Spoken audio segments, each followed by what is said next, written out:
میدونم که خیلی از شماها عاشق غذاهای شمالی هستین. این غذای هیجان انگیز که میبینید مرغ ترش هستش که دستور پختشو یه بانوی شمالی بهم داده. تا حالا هرچی مرغ ترش خوردی بذار کنار و با این روش که بهت میگم درست کن و حالشو ببر.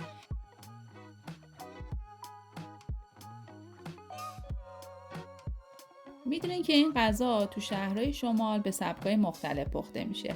این نوع دستور پخت مرغ ترش برای شهر شهرسوار و رامسر هستش که طعم ملسی داره، پر از گردو و سبزی‌های معطره. با من همراه شین که دستور کاملش رو امروز میخوام براتون بذارم. اول از همه میریم سراغ موادی که برای داخل این مرغ شکمپر نیاز داریم.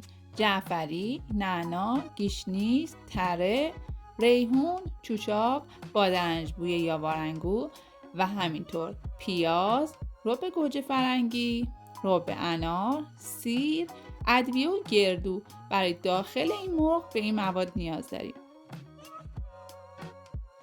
تو این روش درست کردن مرغ ترش میزان گردو با سبزی که چرخ میشه یکسان هستش و حتی بعضی مواقع گردو رو کمی هم بیشتر میریزن که لعاب غذاشون بیشتر بشه. گردو رو با هر دستگاهی که داریم باید خوب آسیابش کنید، کاملا له باشه تا به غذاتون لعاب بده، زیر دندون نباید بیاد، باید کاملا آسیاب بشه و حالت پورا و حلوا به خودش بگیره. از یه پیاز متوسط استفاده میکنیم. پیاز رو هم باید کاملا پوره و چرخش کنیم. حالا شما هر دستگاهی که دارین، چرخ گوشت، غذاساز و هر وسیله‌ای که برای پوره کردن این پیاز در دسترستون هست.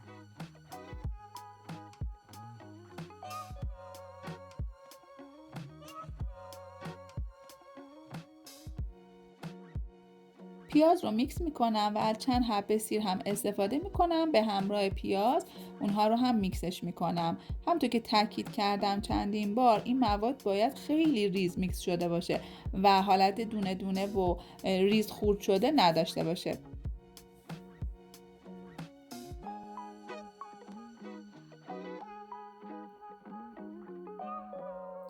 پیاز و سیر رو که کامل میکس کردم به مواد قبلی اضافه میکنم.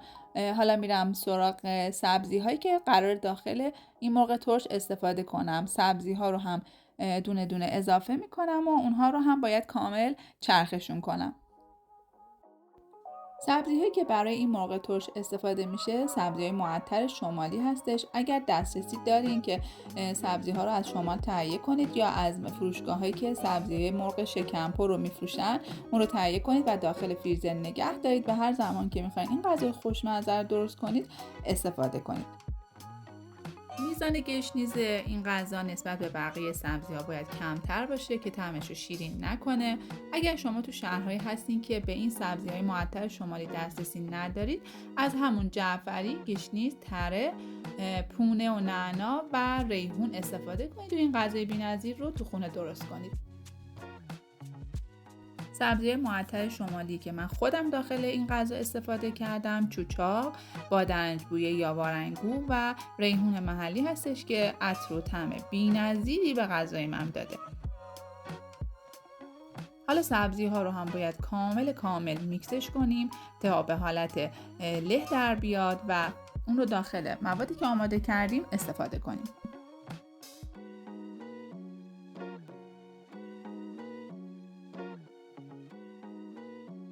سبزیم که چرخ شد به مواد قبلیم اضافه میکنم. مقدار گردوی چرخ شده باید با مقدار سبزی بعد اینکه چرخ شد یکسان باشه که غذامون کاملا لابدار بشه، به روغن بیفته و آبکی و شل نباشه.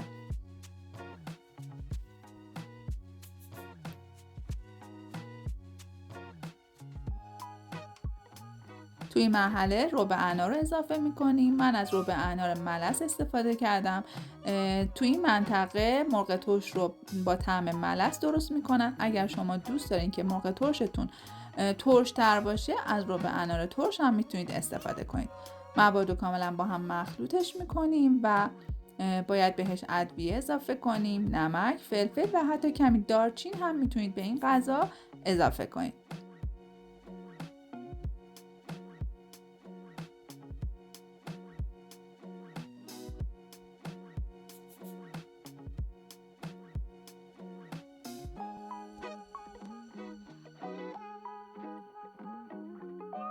مواد میانی من آماده شده. از 1-2 قاشق رو به انار استفاده کردم. کاملا مواد رو با هم مخلوطشون میکنم. مواد من 1 دست شده. حالا اون رو کمی تفتش میدم. با مقدار کمی روغن این مواد میانی رو تفت میدم. با شعله ملایم اجازه میدم کمی پخته بشه تا رنگش تغییر کنه و بعد اینکه مرغم سرخ شد این مواد رو داخل مرغ استفاده میکنم.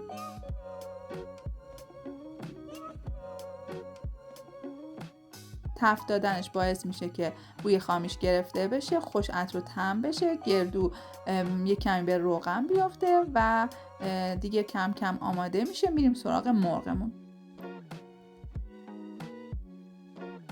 برای این غذا میتونید از مرغ کامل استفاده کنید و اگر براتون زیاد بود از مرغ تیکه‌ای هم میتونید استفاده کنید و سرخش کنید و از موادی که آماده کردین روش قرار بدید.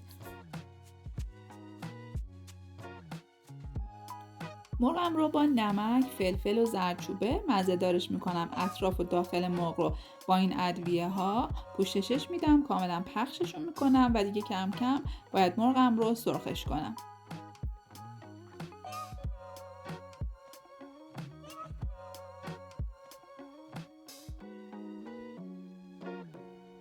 کمی روغن میریزم. بعد اینکه داغ شد مرغ رو داخل روغن با حرارت متوسط سرخش میکنم.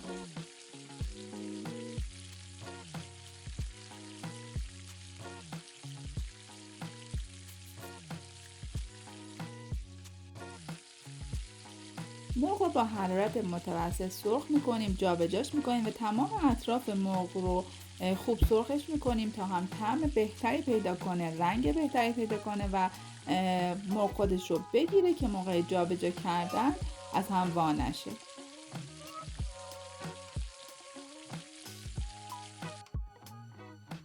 خب مرغ من که کامل سرخ شد، مواد میانیم هم کاملا تفت خورده.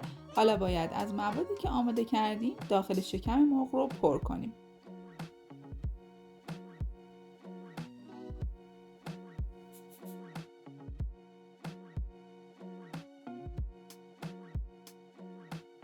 اگر از مرغ کامل استفاده میکنین از مایعی که آماده کردین داخلش بریزید و کاملا پرش کنید. اگر از مرغ تیکه‌ای استفاده میکنید و قراره که با حجم کمتر این غذا رو درست کنید از مواد شکم پر روی تیکه های مرغ قرار بدین و با حرارت ملایم اجازه بدین که پخته بشه.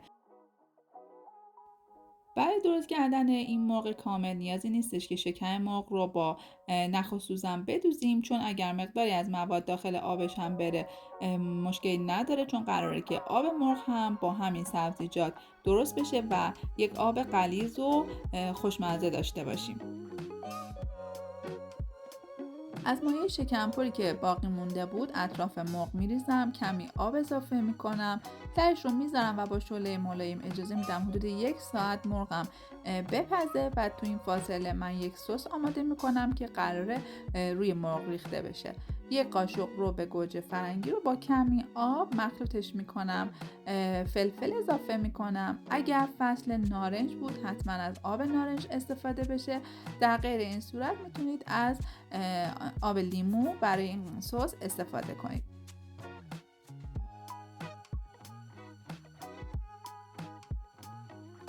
آب لیمو ترش تازه رو به مواد سس اضافه میکنم. من از 2 تا لیمو ترش استفاده کردم. کاملا مخلوط رو 1 دست میکنم. 1 ساعت که مرغم پخت این سس رو روی مرغ میریزم و باز هم اجازه میدم با حرارت ملایم پخته بشه.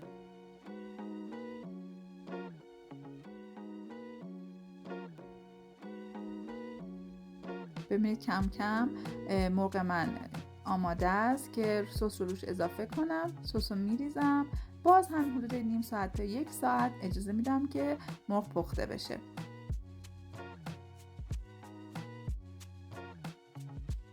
چندین بار هم از آب مرغ روی اون میریزم که سینه مرغ هم طعمدار بشه، کاملا سطح مرغ با سبزیجاتی که آماده کردیم مزه دار بشه و کاملا مغز پخته شه و بعد از حدود 1.5 ساعت تا 2 ساعت مرغ من آماده است. یک مرغ لذیذ، خوش عطر و خوش طعم. خیلی دوست داشتم که بتونم عطر این غذا رو هم براتون بفرستم که ببینید که چقدر این مرغ خوش عطر، خوش طعمه و یک غذای کاملا مجلسیه برای مهمونیاتون. این غذا هم خیلی خوشمزه است و همینطور مقوی هم هست و از بس لذیذه پای ثابت غذاهای مهمونی‌های شمالی هستش. بهتون پیشنهاد میکنم که با این دستور این مرغ خوشمزه رو درستش کنید که بفهمید تا الان هرچی مرغ ترش تو رستوران خوردین سوء تفاهمی بیش نبوده و خودتون دیگه حتمیشه این غذا رو توی خونه درستش میکنین.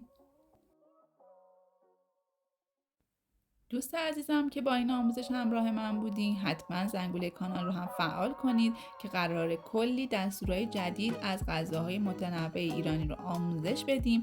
اگر شما هم پیشنهادی دارین حتما برام بنویسین که دوست دارین چه غذایی رو توی کانال آموزش ببینین.